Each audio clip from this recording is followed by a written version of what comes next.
to the Vedic texts, and they all talk about different psychedelic brews. It's pretty clear they're talking about something that you take, and look, that stuff existed forever. We know that. We also know that ancient cultures have been worshiping cows since the beginning of time, and not even eating them, even when they're fucking starving. Right. And that to me reeks of some deity. I mean, why is it a deity? Oh, because we use their milk, and they plow the fields for us. Bullshit. You're getting cow shit, and there's mushrooms that grow in that cow shit, and you're tripping your fucking balls off. That's what's really going on. You're worshiping these cows. The worship that they have is not indicative of anything other than the consumption of psychedelics. It's like this weird love for this cow. Like, to me, that's he's producing a door that allows you to unlock things in your brain. For that to happen, to me, that seems people like naturally identify with their own type and are as cruel to animals as they need to be. And when you're starving, you need to be cruel to animals, but yet they don't. And there's this disconnect from their actual physical needs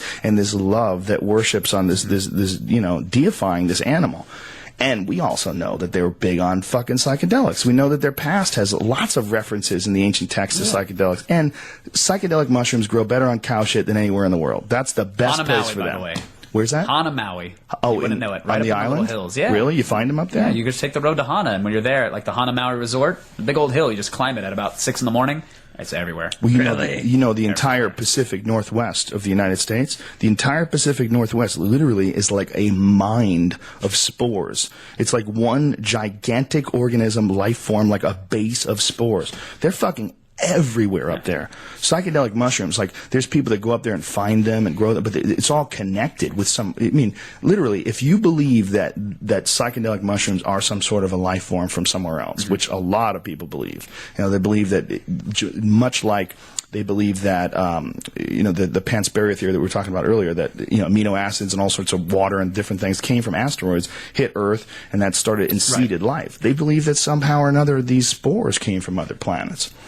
Because spores can survive in a vacuum, and spores can survive the deep radiation of space, and the fact that this is like something that permeates one entire part of the country.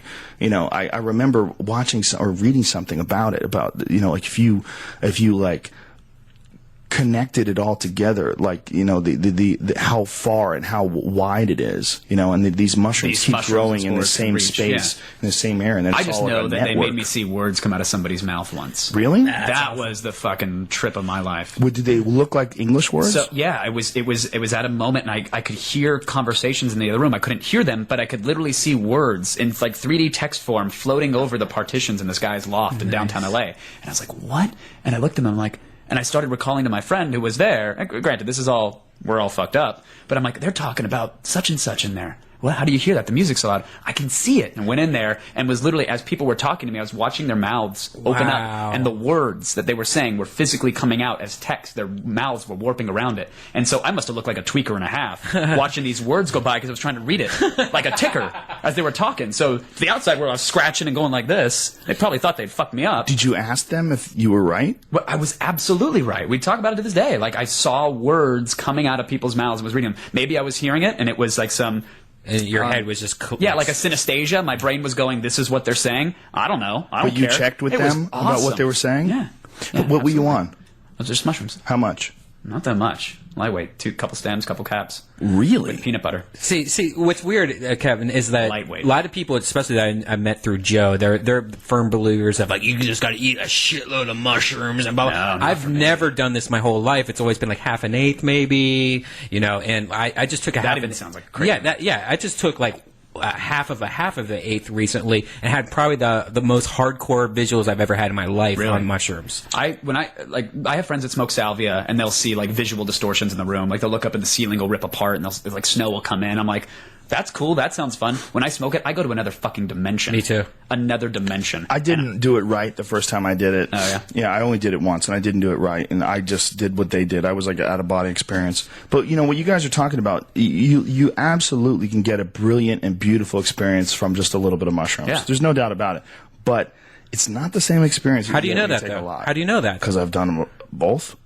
because you've done a little and you've done a lot. You could have. There's a point of it's no all about the return from it, mushrooms, though. I think. Why are you saying, how do you know that, dude? This is like documented throughout human history. People have been doing it the shamanic way, where they take this large dose in silent darkness, and they do it, and they have a different experience than when you take smaller doses. And they know what they're doing. They know physiologically the different effects that it has on the human body. But I've had, the most I've ever had was probably maybe a quarter of mushrooms before. Okay, in one but night. are you not listening to what you're saying? Because if you're saying the most I've ever had, then you don't have experience about taking 5 grams or 6 grams. I know. You don't have that experience. No, but I'm saying in a different way. I've had a quarter before, and yes, I've had a crazy-ass shroom experience. I had half of an eighth the other day, and it blew that shit out of the water times a million, and it was just different mushrooms. Okay, it was good mushrooms. It could be that. It also could be where you are physically.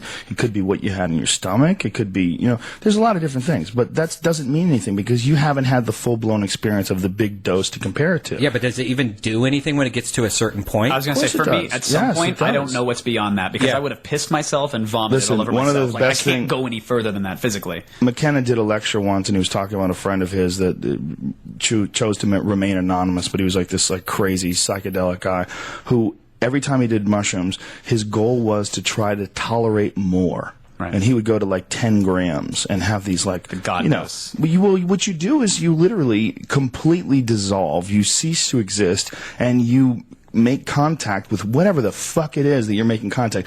It seems like, at first it seems like another life form. It seems like some sort of a thing that's communicating with you, and then somewhere along the line, it becomes like another world. It becomes like this goes away, and you go into this next sort of dimension. It's incredible. It's so religious and beautiful, and when I say religious, it's like iconic imagery, but almost indescribable because they're morphing and changing around you, but it's all like love and wisdom and warmth and acceptance and whatever. As powerful as what, it's not poison. The LD50 rate is ridiculously high. You have to eat shitloads of mushrooms to die.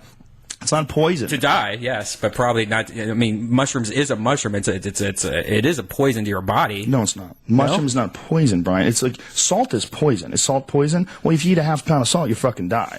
It's not salt. It's not a poison. Strychnine's a fucking poison. What psychedelic drugs are is there's something that allows your body to tune into whatever the fuck it is, to change the chemical composition of your brain, to fuck with your neurochemistry to the point where you... But to be fair, some would define that as a poison. They would say you're poisoning your body, and that's but there's no negative health effects. Everything is reactive. But you don't... But it's not... it doesn't wreck your body. It's shocking. At the end, you're worn out. Mushrooms and psilocybin to depressiveness, bipolarism, manic states. Now, I'm not saying but that's not good studies. Exactly. Those people could have easily, which is why they're doing psychedelic hardcore drugs. Just like they tried to say salvia killed some kid, but he was having issues and on antidepressants before then. So what I'm saying is, I'm absolutely with you that small doses can give you beautiful experiences, but it's a different thing than the high doses. The high doses are ego obliterating. I'll never achieve that. No? You scared? Oh, yeah. Scared, homie? From that last time, man. I know I had a flight the next day, and I ended up at LAX swiping my credit card from terminal to terminal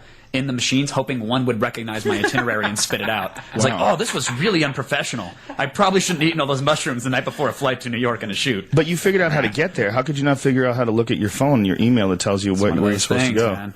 One of those things. That's some good shit. I had a really strong DMT trip, which is the last one that I had, and I haven't done anything like that in a couple of years because it was so powerful that for a couple weeks afterwards, nothing seemed normal. Everything worked. I could read, I could watch TV, I could have conversations, I could talk to people. No one would know that behind the surface I was like, I don't believe in the world anymore. Right. I don't trust in this dimension. Yeah. You're waiting for Morpheus to load a patch to fly a helicopter into your brain because you believe now you're in the Matrix. It was so humbling and so crazy and moving. And people go, bro, it's just fucking drugs, man. You're just doing drugs and your head's getting all fucked up. Right. It's all you're doing is you're doing drugs. Yeah. Maybe not. You don't know. We're not really sure what's going on. But I guarantee you that changed my life. Right. I can guarantee you that whatever that is, if it's just drugs, that just drugs changed me as a human being and made me reevaluate everything. And is still to this day haunting. That's like saying it's just religion. It's just something you believe in that changes every facet of your life, that has given you visions and made you appreciate things in a new way. That's all it is. Well, it's just religion. It's the real religion. The real religion is the psychedelic experience. There's a John Marco Allegro book. They're all just as real to those who prescribe to them. But there's a John Marco Allegro book, who is one of the scholars that reviewed the Dead Sea Scrolls. He deciphered the Dead Sea Scrolls. For 14 years worked on it. And at the end of 14 years, he said that the entire Christian religion was a huge misunderstanding. And what it really was about was the consumption of psychedelic mushrooms and fertility cults. And he wraps it all up. It's wow. almost impossible to follow, to follow the origins of the words, and it's really like trippy shit. But the fact that this guy's got it locked down to this one mushroom, this psychedelic mushroom that's taken throughout Europe, constantly. We know that the Vikings took mushrooms and they would go on berserkers. They would get fucked up on mushrooms and then go attack villages. That's how they rolled back then. Yeah, man, they would get high on mushrooms. I still maintain I found my spirituality on salvia. Yeah, I started with small doses, and then I've done it about 6 times, and I don't want to do it again because the last time I did it was so fucking powerful and magical, very similar to your DMT experience. But salvia is super potent. I flew out of my brain, and just went kind of catatonic, and I saw parallel universes, parallel dimensions spiraling out of the corner of my eye. Like I was just sort of floating in this abyss, and I saw it. It was rotating. It was making a noise. It had gravity to it, and it was almost like I could see wedges of reality. If I couldn't look directly at it, it would blind me. But out of my peripheral, I could see these wedges of reality going by, and I was like, "What is that? What is that?" And something said, "Just fucking go for it." And so I remember reaching out my hand, what felt like my hand at the time, and it slowed the sphere down, and then it sucked me into one of those wedges. And I felt like I was a kid running around in what felt like a Russian stadium for whatever reason, holding a flag, and there was confetti. And I was with a bunch of other kids, like it was a halftime celebration or some shit. And I was like, yay, we. It felt as real as any other experience I've had in my life. And I shotgunned out of it, and then it was rotating again. I went, oh, what, can I do that again? And I reached down and slowed it down, and I went in, and then I was driving a car. It was like another reality that I could have been living. And it was just all dimensions. And you can't tell me, you can tell me it was drugs, because it totally was to some extent, but you can't tell me it wasn't as real as any other experience that I had. And when I came to on the couch, I just went, holy shit. You're fucking freaking me out, man. Did you record all these like a good salvia user? Yes, I did actually. I had one. Everybody was writing it down. I had one in the tank where I had eaten some pot. And when you eat a lot of pot, especially if you eat the really strong shit, you can have some incredible visuals, man. Have you ever eaten it on a plane and closed your eyes and see like cartoons and like... Not in pot. I had a drive to Palm Springs just not too long ago on some edibles. I had a very similar vision, whatever it is, hallucination is what you had. Parallel dimensions and universes? Yeah, with mine, I was in the center of one. It started out with me. What it started out with is like, with the tank, I mean, how many times have you done the tank? Only like 3 or 4. But I've never done it high. Oh, Jesus. What the fuck is wrong with you, son? I met some dude named Crash on the boardwalk who was trying to tell me about vibrating my spirit, and then he's like, yeah, hop in my tank. Yeah, he's crazy, but he's right. He's right about a lot of shit. But don't begrudge me smoking pot before I hop into Crash's time machine. You're scared. I played too many point-and-click adventure games to know that could end with rape. Choose your own adventure. It started out just getting to the center, relaxing, letting go, and then once I let go, then it always feels like once I get to a certain point of relaxation and I completely calmed my mind, then it starts to take me away, almost like as if I feel like I'm in a river. Mm-hmm. I feel like I'm awash in some sort of invisible, like a single molecule. Yeah. Well, as I was doing this, I came to a point where I recognized my space and then the space of the planet and then the planet in the space of the galaxy and the galaxy in the space of the universe. Yep. And then the whole universe became like this bubble that was trapped inside some gigantic infinite like ball of yarn. And each thread of this ball of yarn was like one universe after another universe, and they were all together swirling in this moving ball of yarn of universes connected, like circles connected, even with a tube, like they connected them all together. And it was all luminescent, and I was trying to take in all the information that was going on, all these different various worlds, but it was all different and all the same, and it was all happening simultaneously. Right. And as I was trying to figure out like how big this ball of yarn is, it got literally too big for me to wrap my head around. Then I snapped out of it, right, and then I lost it. How long were you in the tank? Couple hours, yeah. The deeper I get, is the longer I'm in there, the more I can relax, and it's almost like you achieve like different wavelengths, different mind frequencies. I mean, I know that you do in meditation, in extreme meditation, like they've taken monks and they've done studies. I am on them. so jealous and envious of that shit. Of monks? Well, just of people that can deep meditate and get to that place versus needing to take salvia or needing to smoke some DMT.